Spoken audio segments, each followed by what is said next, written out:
I want to welcome you to the latest edition into the Invest Podcast. Please remember to like, share, and subscribe. My next guest that I have the honor of speaking with, this man is the definition of an American comeback story. He is the definition of a comeback story in general. This man is a international presenter and speaker. This man is a fitness franchise owner with locations that span across 4 states. He is also a best-selling author and the creator of the Overcomers podcast. Life was not always smooth sailing for this guest. At a really young age, he was convicted of a non-violent drug offense and did have to spend 10 years of his life in prison. From there, he got out and he made a vow to redeem himself.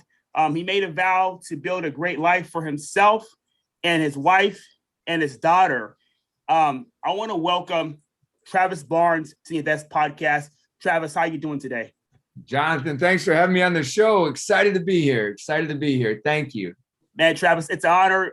Thanks for coming on, man. I read about your story. I read about your accomplishments and all the things that you did and the things that you're doing now. I was like, wow. I believe Travis is definitely the epitome of investing in yourself, personal growth, Co. And I definitely want to get you on the show to speak to you, give your insights, share your story, and definitely and hear your tale, my man.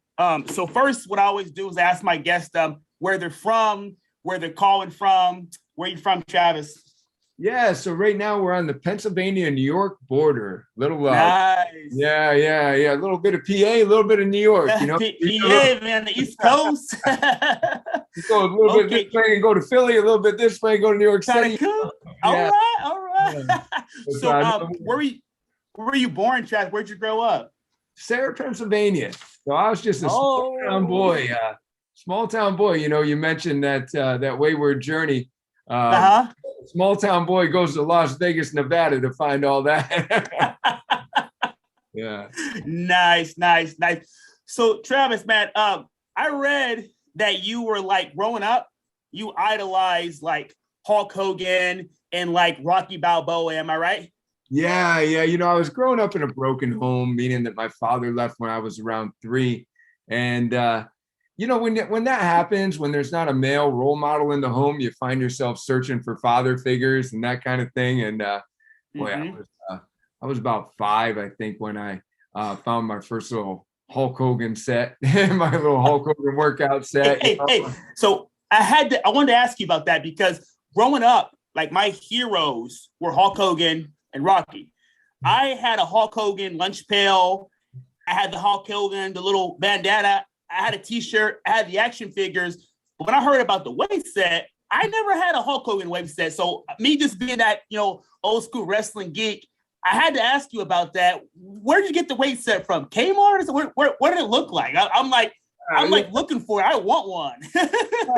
Crazy, because you see these guys and you remember Hulk Hogan, these 24 oh my God. Times and all that. Brother. Yeah. Hulkamania is going to run wild on you. And I'm watching WWF and I'm thinking, well, that must be what it means to be a man. I need 24-inch pythons. And so my mother gives me this little Hulk Hogan workout set and had like little blue plastic weights, had a jump rope and a cassette tape. Now, for some of the listeners, a cassette tape that happened before CDs, like these little cassettes, nobody. These kids don't know. They're a relic, right? But you'd play the cassette tape and be like, all right, you little Hulkamaniacs, and it'd be telling you what to do with a little cassette tape. And I'd just yeah. And, it was then that I discovered that passion early on. I think that fitness can be a great therapy for people. And it was then that I discovered that being fit on the outside made me feel better on the inside. So here I am, just a young boy working out, yet somehow helping myself to feel better. And it was then that a spark was born that I wanted other people to experience what that was like, Yeah. So from there forward, that was pretty much when you decided what age were you when you really decided like, hey, I want to be a personal trainer. Like I want to do that. Like I knew you worked out, you got into that and it made you started feeling better on the inside, looking better on the outside. But what age were you believe when you say, you know what, I want to dedicate my life to transforming people's lives and helping others? When did you decide that, Travis?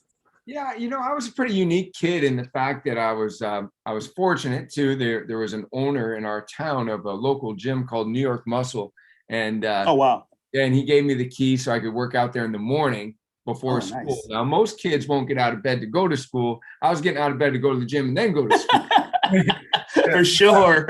And I'm trying to get my friends to come along with me, and they think I'm crazy. Some of them did come after school. And as I went through things, I would say I was 12, I started getting into really working out. But by my mid-teens, I was always taking somebody with me to work out. Before I even graduated high school, I was already thinking about what it would mean to be a trainer. And so I'm already looking at the ACE personal trainer materials and all that kind of thing, and dreaming about where I might go. Now, back then, where you were supposed to go was probably Venice Beach, because that's where Arnold worked out. Muscle Beach, man. So I had some family in Vegas, and so I thought, well, I'll go to Vegas, and that'll get me that much closer to California. Close. And, that my first job, I was 19 at a Gold's Gym in Las Vegas, Nevada. Yeah. So you actually ended up, from what I read, you actually had a brother who was in college down there. He went to UNLV. Is that correct? That's right. That's what brought the family out to Las Vegas. He had a dream to go to UNLV. And so, Nice. then, my mother wanted to move there, and, she became a poker dealer, which was kind of cool. A Las Vegas poker dealer at the Bellagio, things like that. And so I'm like, well, I'll go there, and then I'll go to California. Yeah. That was my plan. So being there, I'm pretty sure in Vegas at the time, there was all kind of huge bodybuilders there. And then you went out there, you said, pretty much, this is my spot, right? I want to work here. It was a Gold's Gym in Las Vegas, right? Yeah, the Gold's Gym in Las Vegas at the time. Lee Haney, I got to meet. Oh my God, yeah. He beat Arnold Schwarzenegger's record for all the different Mr. Olympias. I got to meet Sean Ray at one time. Ooh, one of my favorites.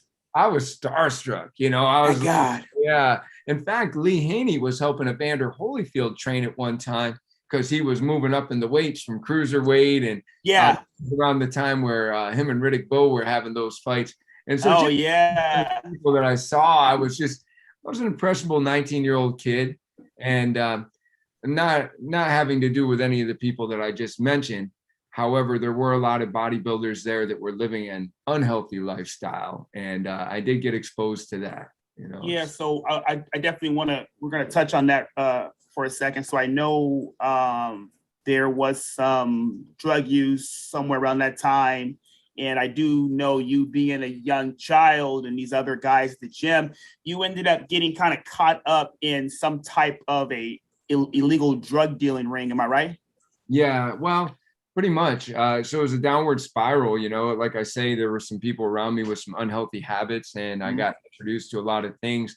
It's pretty amazing, some of the rationale that you use when you become a drug addict, because there were people that told me, oh yeah, I smoke marijuana before I train. It lowers my cortisol levels. And I'm like, but here I am. And this is important. This is important, I think, for people that are maybe coming from a broken home. Throughout our lives, we're many people. And I was still that child that was searching for a father, and still willing to compromise myself to find that acceptance and love that I was missing in my life.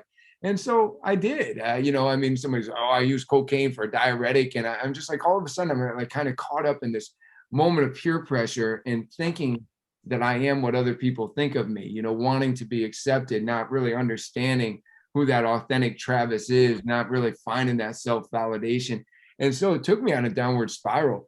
Eventually, through drug use, I lost my job at the Gold's Gym, and then, of course, kept pursuing drugs, just because I had been introduced to them and was becoming addicted to them. Wound up even a bartender at one point. I'm like, man, how did I go from, on my way to a trainer to a bartender? Yeah, right. I got addicted. The drug that finally really took me down was methamphetamine.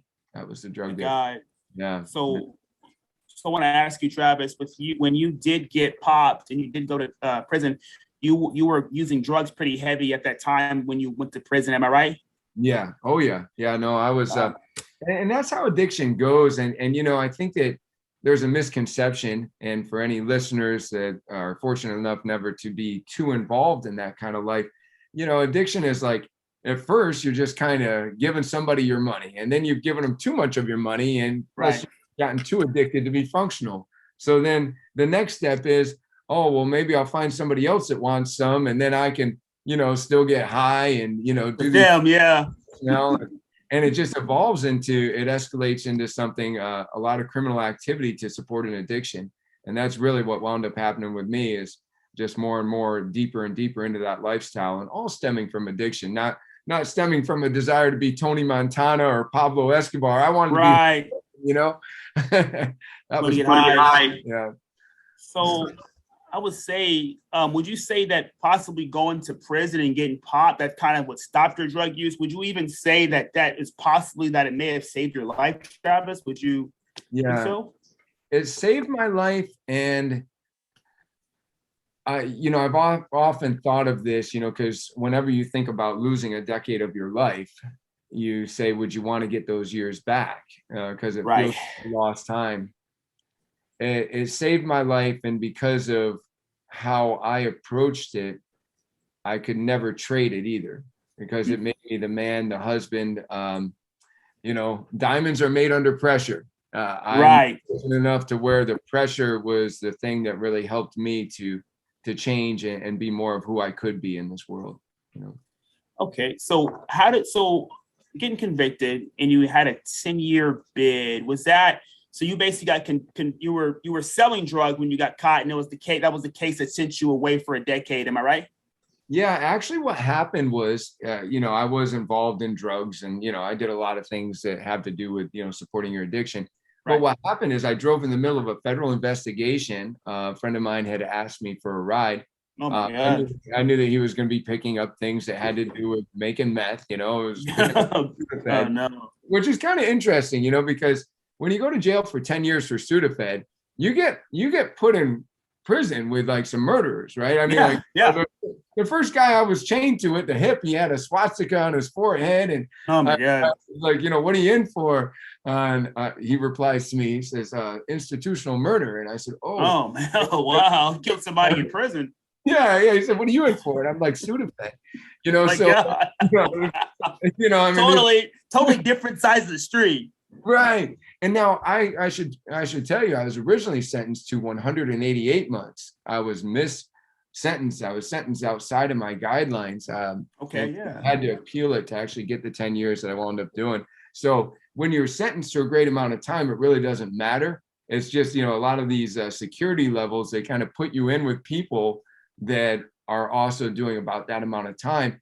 And my non-violent drug sentence was also equal to that of second-degree murder. Wow. Yeah. So I was, you know, kind of just lumped in there, and like, you know, yeah, this is who you fit with, and we'll just, you know, chain you up to him and get on the bus. Here you go, you know. For Sudafed. Yeah, for Sudafed.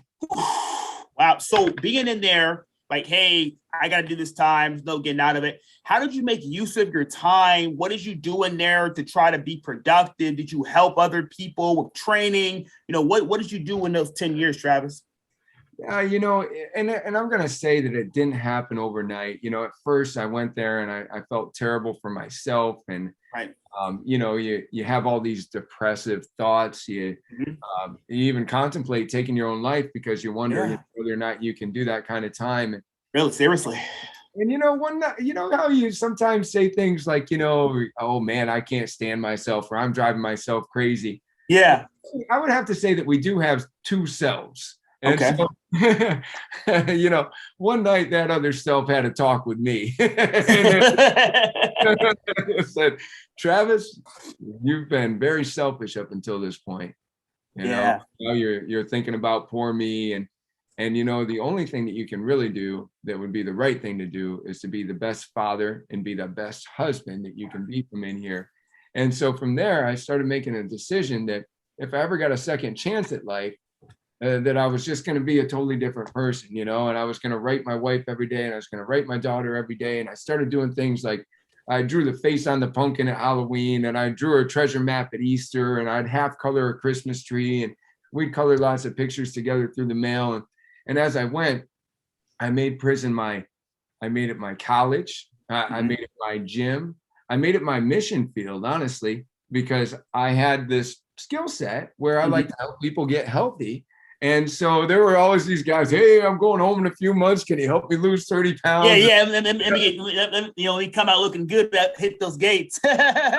Absolutely. They had somebody that they either wanted to go home to or they wanted to look good. So maybe they could find new love or whatever. And yeah, for sure.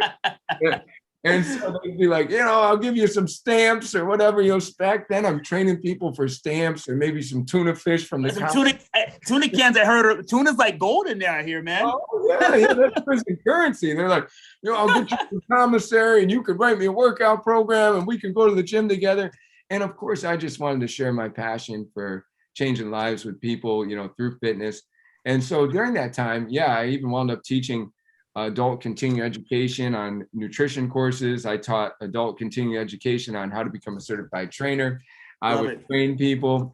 And I think I don't know if I could still get in trouble for that, but I truly wasn't supposed to accept commissary or payment for anything from anybody. That's just kind of how the whole environment works, right? Sometimes there were guys that were ironing other people's laundry or something. Yeah. They would get some tunas as well. And I was the trainer, It's like a bartering system in there, you do this, I'll give you that. It's just kind of the way it works in there. Yeah, exactly. That was my environment for 10 years. Yeah, man. So I want to ask you, with all that and being behind bars, you came home to a wife and a daughter. What was it like 10 years in prison behind those walls? A lot of things can change. What was it like walking out of there, Travis, after 10 years? That's a decade of your life. First, I guess I should tell you how lucky I am to have a wife and daughter to come home to. Very, yeah. Only, I think it's 97% of marriages fail during incarceration.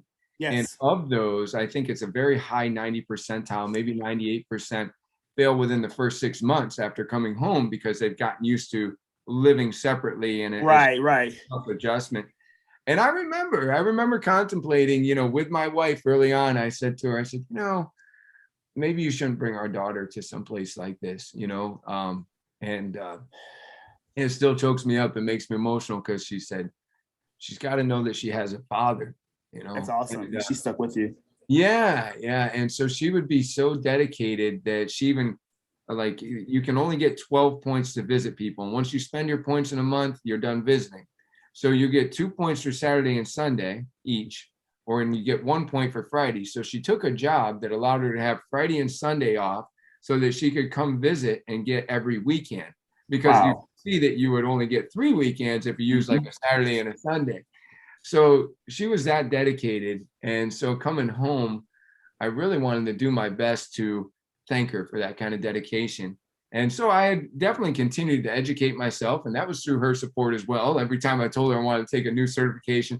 So she's dropping off my resume at local gyms, like, hey, you should hire this guy, Wow. She was like my manager or something, Your manager, and your cheerleader.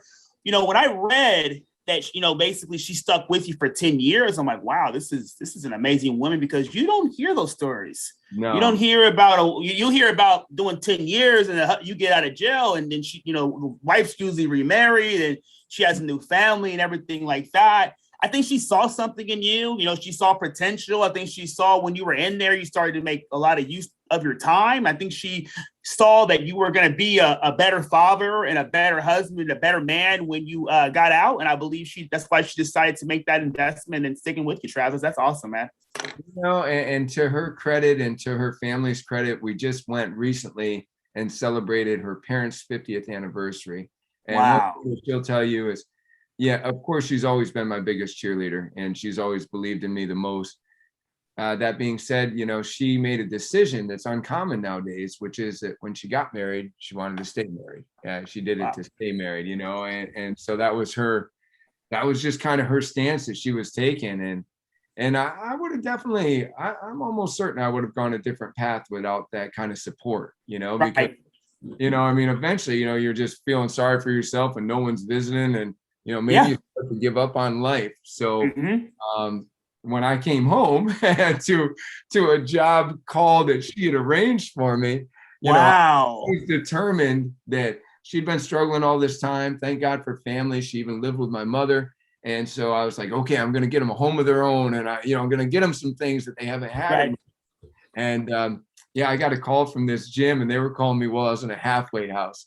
Oh, now, wow. Yeah. Which is so kind of crazy. This is how a call in a halfway house works. There's a payphone in the common area, and everybody's kind of waiting on a job or waiting on a call from their girlfriend or whatever.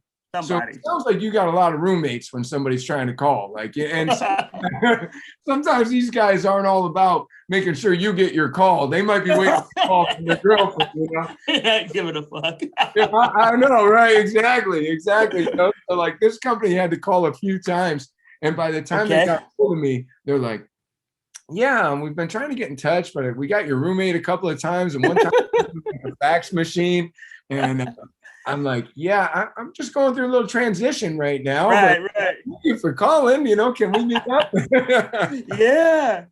So how long? So when you came home, you lived in a halfway house. How long were you in a halfway house? And so that's an interesting story as well. The process for coming home to a halfway house is this: you're supposed to go to the halfway house. If you get a job, then you can get a pass. You get a pass home, you find a job, and then they're supposed to let you move to your home. Well, what happened to me is my halfway house was almost 100 miles from home. It was like 99.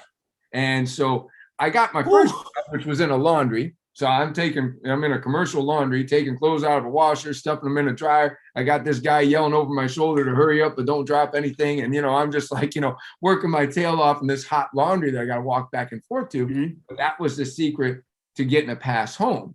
So I pass home and I get that job with that fitness center. And so then I go back to the halfway house and I say, hey, got a job. Can you, let me go home? And they said, well, we've decided that that's too far for us to supervise, even though it was. Oh, wow. So then I had a choice, and this was a tough choice, but an important one at that, which was, would I drive an hour and a half each way every day to commute, or would I just say goodbye to that job, And there wasn't a lot of fitness jobs in my area. And so I had to make a tough decision. And it was for about 5 months that I did an hour and a half each way. Wow. The same car that I took my driver's test in. I was fortunate enough that my grandmother still had that car when I came home. She says, here, you can use this car. Your driver's test in it. And so here I am. Here I am over 30 years old having to retake my driver's test. And now I'm commuting an hour and a half each way, spending all the money that I'm making just on gas money. Right. That's the important thing that you have to do sometimes in order to get to the next level of where you're going. It's not about having it all right away. It's about what will you do so that you can have it later on. Yeah, it's what a lot of people don't understand. People don't understand sometimes it's a struggle and it's a grind to get later on to that promised land. And a lot of people, they don't really want to go through that. I don't know too many people, Travis, probably that would have did an hour and a half both ways that would do that, but you did it, panned out for you. You saw that as like your lifeline, right? They even told me that they wanted me to quit. And then, winter was coming. And they said, hey, if you're late, you're going back to jail. Wow. And so, talk about what an amazing wife I have. So here I am, I'm teaching some of these sessions that are like group coaching. I'm one-on-one training other people.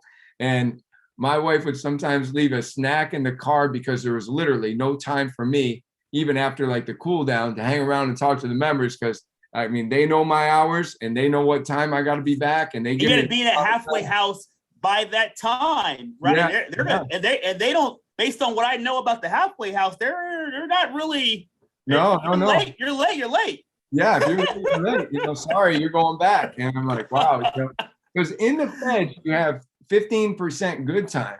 So they could technically send me back for all that good time that I had. Like, you don't get any parole in the Feds. You don't get, much good time, but still 15% after 10 years is quite a bit, So I wasn't looking to go back for all that just because I was late. So, that's how it worked. People are like, well, boy, that coach leaves fast. We're still around talking. Where'd our coach go? I gotta go. I gotta go. I gotta boogie, you know. Ooh, can't go back to jail, you know. Oh no. All right. So with all that, you know, and I know you at one point worked as a chief operating officer for another fitness company. I know that at one point in time, the owner no longer wanted you to run his company anymore. And I know that while you were living in a FEMA trailer, I believe the idea kind of started to come to you that you and your wife wanted to put together your own thing. Is that right, Travis? Well, this is pretty cool how this happened. I mean, of course, getting let go wasn't cool. So I worked very hard for that owner. I worked my way up from trainer to manager to chief operations officer. He liked how I was growing his one fitness center, and he wanted me to do it in multiple places. He had a string of physical therapy places, and also he wanted to put fitness with each of them. So that became my job. And then eventually he decided that he would really rather not have me to be the face of his company, and he wanted to be the face.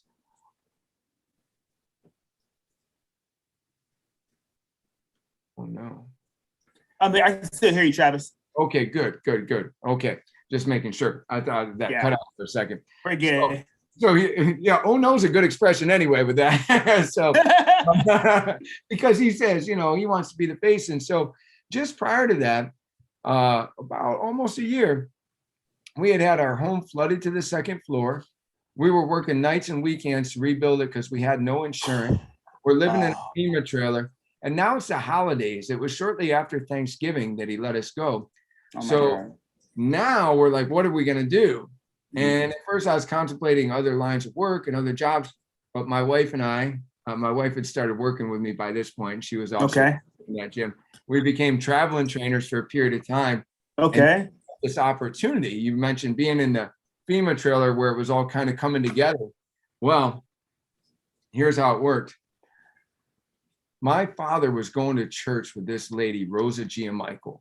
Rosa Giamichael had a salon, and she had an adjoining space to her salon where she thought there should be a fitness center. And she felt like she really wanted my father to bring his son, which was a half hour away from my nearest client, to come check out her space. And so I get there, you know, after a lot of, you know, asking from my father, a lot of persistence, I get there. And I'm like, you know what? I'm just going to let this lady know I'm in a FEMA trailer. I'm on an unemployment check. I can't be renting a commercial space, you know. No money. I'm just going to be, you know, I'm going to tour the space. Have you ever done something just to make somebody happy? I've done it a few times. Yeah. Yeah. I'll just try to make dad happy. I'm like, okay, I'll look at the space, but I'll yeah. And this woman was like a Christian on steroids. Like she had all these Bible quotes on her wall, and she was playing all this church music and all this kind of stuff. And so we tour her space, and she's all excited, like, oh, you can do this here and do that there and all these kind of things. And then we get to the end of the tour, and I told her, just like I'd rehearsed, I said, oh, well, ma'am, you have a very nice space, but I'm on a unemployment check living in a FEMA trailer. I'm not a good candidate. If I ever have any resources, I'll let you know. And that's when she said, I don't care about any of that. All I know is God told me you're supposed to be here. Wow. I said, God's talking to you about me. I wasn't even going to church at the time. Who gets those kind of opportunities? Right. And so that's why in the FEMA trailer is where we were writing our mission statement, because my wife and I left that tour of her facility that day. We looked at each other and we're like, well, who's going to argue with God? I guess we're starting a fitness business. And so then now I'm in the FEMA trailer trying to figure out, what does that mean? What does that mean? And, you know, I knew that businesses had a mission statement, so I was going to write mine. And I have to say to this day that I feel it was definitely divinely inspired, because our business is all about just the love, really. You know, we said if you were in the hospital, you're going to visit. If you stopped showing up, we were going to find you, you know, we're going to come track you down. And you know, I think that some of those principles that were there are definitely, they got some divine inspiration, let's just say. But yeah, that's how it all came together. That is one hell of a story right there. You know, when I read how you got your first spot, how you got your first location and how it started, I was like, wow, it really, really, really got me. So tell me, from there, you open up that location. and that started to do well. And then from there, you guys decided you guys were going to launch and open up a few other locations. I know do you have locations in 4 states? I know Indiana, I know New York, and I know there's 2 more, right? Yeah, it's interesting because at first I thought that it was very rare, and it was an amazing opportunity. But we opened up with a higher interest loan for equipment. Okay. We opened up with a couple months free rent. Her husband, Ray G. and Michael, was very kind to give us that. And we even had credit with the newspaper advertising. Oh, wow. Working back then, because they said, you got good enough credit, we'll wait 30 days for our payment for advertising. So nice. We put all these pieces together that when you think about it, I wanted the listeners to know that these are pieces that a person could put together nowadays, right? You could get a high interest loan for equipment. You could get a little credit with your advertisers. You could get a couple months free rent. And from there, because of our focus on customer service, because of just the way that we cared about people, we really created a company that gives all the benefits of one-on-one, but in a group training. It's not that common to see people getting weighed in or helped with their nutrition that are part of a group session.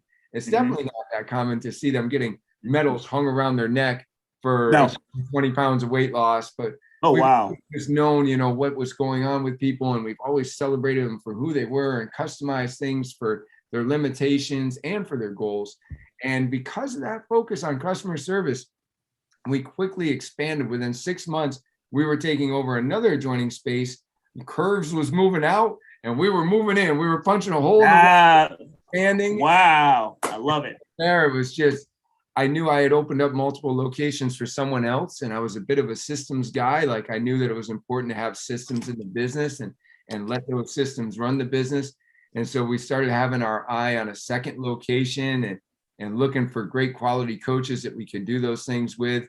And that is when we found our second location manager, who a couple years back has now become one of our franchisees. So wow. We quickly grew to 5 locations in 4 years. 5 locations in just 4 years. Pretty amazing. I had read that, Travis. I like that is truly amazing. So, Travis, with being a fitness trainer, being a business owner, when did you decide to write a book? Can you tell me about the book, Journey Fitness? Yeah, boy, my mentor, Todd Durkin. When I was working, do you know Todd Durkin? I've heard of Todd Durkin. He's real big in the fitness industry. Yeah, he's a mind right maniac. He's a trainer to Drew Brees and a lot of other pros. But he's huge. I think it's very important that when you're in a business endeavor or when you're trying to learn something, there's always people that are further down the path than you. So I wanted to join his mastermind because I knew that having a good circle around me would help ensure my success. And Definitely. So I joined his mastermind and I got into his inner circle group, which is called the Power of 10. So there's just 9 others in this kind of elite group. Wow. And they all are aspiring authors and they're presenters and they're usually multi-location owners and things such as that, so that you're surrounded by people. They say you are the average of the 5 people you spend the most time with. So I was going to be surrounded by 10 people that are doing what I want to do. And as I got into that group, I started to have a little bit of, let me just say, almost like remorse. I just felt guilty that Todd didn't know my history. Okay, wow. Like, would Todd let me in this group if he knew my history? And that's the problem, when you've been to prison, I think that you're always worried about people that are going to judge you or maybe want to distance themselves from you because they wouldn't want to be associated with something like that. Mm-hmm. And so eventually I had to reveal my story to Todd, and I did it I was kind of writing out my story already. And so I said, Todd, can you just read to page 11 tonight? We were all together in San Francisco for one of their meetings. Okay. And so I was like, oh man, what's going to happen tomorrow morning? Am I going to be kicked out of this mastermind group? What's going to happen? Yeah. And Todd gave me a great big hug the next morning, and he said that I had to publish that book. And I was like, Todd, but if I publish this, I might lose my members, because I train correctional officers, I train police officers, they might not like me so well anymore. And he said, if you lose anybody, those are the people you were meant to lose. Let that be the filter. He says, because everybody struggles with something. And when you share your struggle, you get more connected with others. And I was like, wow.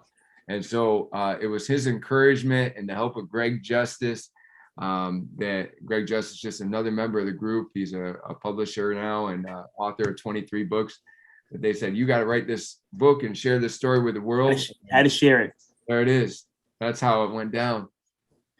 Man, with all that, Travis, I know like after you heard Todd, he gave you the endorsement. He pretty much hugged you and pretty much told you that was okay. That pretty much made you feel like it was okay. But I know I said before you were probably really worried about how he was gonna take it in, but I know that felt great. And from there, I know you were probably like, okay, let's do it. And again, your story is helping and inspiring so many. Yeah.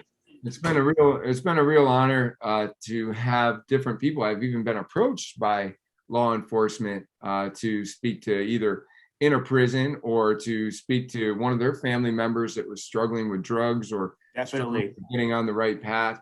So by sharing this story, I didn't lose anybody, but I gained a whole lot of opportunities to help other people.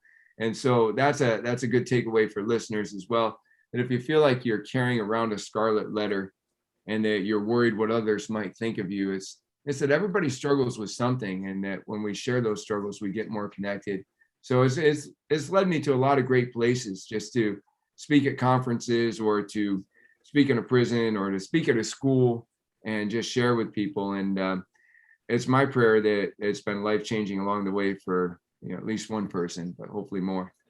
Definitely, because when you've been you go to the top of the mountain, but when you've been on the bottom, when you've been on that floor, you can resonate almost with anyone. You can say, hey, I'm down and out, but you can say, hey, I've been there in prison for 10 years. I've built up my fitness franchise. That pretty much resonates with everybody. And again, it's an American comeback story. It's a comeback story in general. And I love it. Travis, talk to me really quick about the Overcomers podcast. I know that's a podcast, talks about overcoming adversity. I've listened to a few episodes. I absolutely love it. Well, when you check out our franchise, you'll see that the franchise is a Phoenix logo. So it's about rising from the ashes. It's about coming back from a decade of prison and a FEMA trailer and starting a business that was your dream and having it happen. And so we said, we don't want to wait until we go and speak at a conference or a prison or a school in order to inspire people that they can overcome their adversity and live their dreams. So we decided to launch the Overcomers podcast, where we interview guests about overcoming adversity and living their dreams, just so that we can spread more positivity in a world that definitely needs a bit more right now, So yes, that's our goal with the podcast. Is one, we want to highlight overcomers because that's what our company is all about. And so we decided to just start this podcast because we're like, especially during that pandemic, we're like, people need more positivity. Where's the good news channel? Yeah. So Travis, I'm guessing that after you had spoke to Todd and you had really kind of revealed your history, was that kind of when you started kind of getting into presenting, kind of like getting into more like if you're speaking kind of once like the cat was out of the bag, I would say? Yeah, Todd Durkin has really helped me to elevate myself in the speaking arena, because he's given me opportunities to speak at his mentorship and introduce me to other people. And then, of course, as you have a book that is a story worth sharing, there are people interested in having you speak on that. But I would definitely say that Todd's acceptance and his promotion of me as being part of his group definitely has helped me out a lot as a speaker, presenter. It's taken me across the ocean, Nice. So, you've been all around. Yeah, it's been great. It's been great. And then, of course, I would like to say that not only how much I appreciate Todd's acceptance, but everybody's acceptance along the way. It kind of makes you feel like you have been redeemed. And not that you should necessarily need that, but I don't think it's also good for us to withhold that from other people. Right. If the listeners and people can just understand, how much that might mean to somebody. Right. Because you got two choices. You can reject somebody and give them a label and say that they just need to stay down because they've been down and they should stay down. Or you can give them the kind of acceptance that they need to be a comeback story, So one thing I really liked, and I was reading this among everything you do, running fitness franchises, speaking, writing books, you still find about 20 hours in your week to still work with and train clients. You stay in true to your roots, man. I love that, Todd. So you're still working on training clients, Travis. That's amazing. Yeah, you ready for this, Jonathan? Yeah. 2:45 a.m. is when the day starts. Woo! 2:45, yeah. Travis, my 2:45? Yeah, because here's what happens. We have to be at the gym at 3:45. So I like to have a little omelet, cup of coffee, and then go, right? And so 2:45 is when we have to get up. So then that way we can be open for those 4:15 sessions. So how I find time to still train or do those workouts is you have to make time. Right. Show me your schedule and I'll show you what's important to you. And because it's important to me, it's how it still all happens, whatever it is, whether it be podcasting or franchising or speaking or writing, there's always got to be coaching in there because I like that title the best. I'm the most proud of what I've done with coaching, how it's been able to help people change their lives, for sure.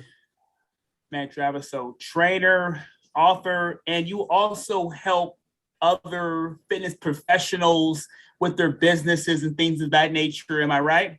Yeah, we've created courses. One was called FitBiz Mastery, and that was to help I did see that. Put systems in their business, because too often, people are trying to do it, but they're doing a people-dependent business will eventually fail, right? If it's all dependent on that person. Right. Sometimes they're sick, sometimes they want vacation. But if you can create systems that other good quality team members can join and apply the same systems, then you can have a business. And I know that a lot of fit pros are very passionate about their businesses, but they also need systems if they're going to keep that business running. And so that's something that we've tried to do throughout the years, is either just through consultations or courses to try to help people with that, even presentations, of course. Man, Travis, it has been amazing speaking with you, hearing your story. If anybody would like to get in touch with you, how would they do that? They want to subscribe and they want to listen to the Overcomers podcast. How would they get in touch with my man, Travis Barnes? Oh, well, thank you. Thank you for that opportunity. TravisBarnesSpeaks.com. And then there's all the links where you can message me through there. And that site also has a link to the Overcomers podcast, but it's also overcomers-podcast.com is where you can find the podcast. There you have it. Coach, trainer, inspiration to many. It's been a privilege, Travis. Thank you for coming on and sharing your story. I want you to enjoy the rest of your day. You got to get in bed soon, man. Those 2:45s come really quick, my man. It's been an honor. Thank you so much. It's been my privilege to be on the show. So thank you. Thank you. Thank you, Travis. We'll talk soon. Have a good one, brother. All right. All right.